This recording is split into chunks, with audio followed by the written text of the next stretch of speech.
Among the conclusions of the Transition Subcommittee report on community and social welfare is that substandard living conditions of many of Guam's population has led to serious social and community problems.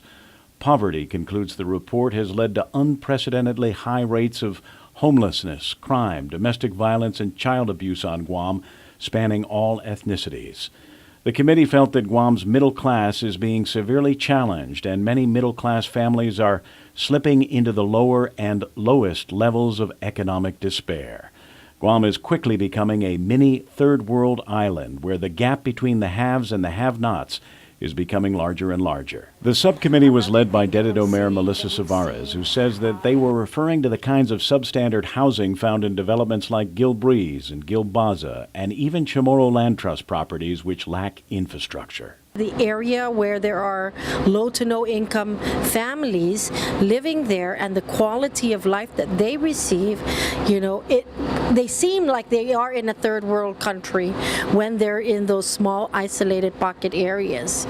But of course, what we want to do is improve that quality for not just those families, but everybody throughout the island. The report argues that there is a strong connection between these pockets of third world poverty on Guam and crime. Little crimes that are done in the community, and in the schools, it relates back to the situation that we have in the homes. And poverty. The poverty level is rising, only because of the quality of life that many of the families are living in. Among the recommendations made in the report are continue pushing the federal government to give the Compact Impact money due to Guam, which is an estimated $400 million.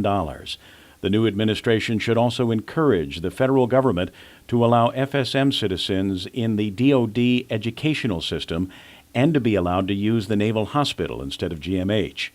In addition, it also recommends that a freeze or a cap be put on new immigration from the freely associated states of Micronesia. What would help is put a cap, put the restrictions. Right now there's no screening. A cap on what? Maybe the number of people coming in.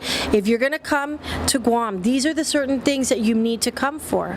You need to come because you want to get a better education. You want to find a good job to support your family.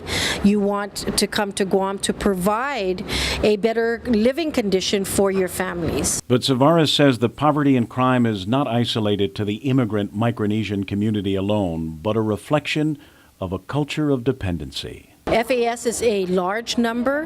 However, we also have families that are dependent on our public assistance and our federal assistances. And because the federal assistance continues to come, they will continue to not progress themselves, not, better themselves in a way where they would be more dependent on the assistance. The solution, she suggests, is economic development and education.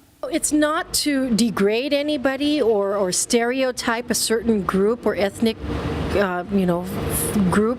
It's so that we can see what our problems are, that we can do an outreach to help our people. We're not going to say ship everybody away and just leave our local people here. That's not the solution. The solution is to find ways to help our families excel and bring themselves up. Kevin Kerrigan, PNC News.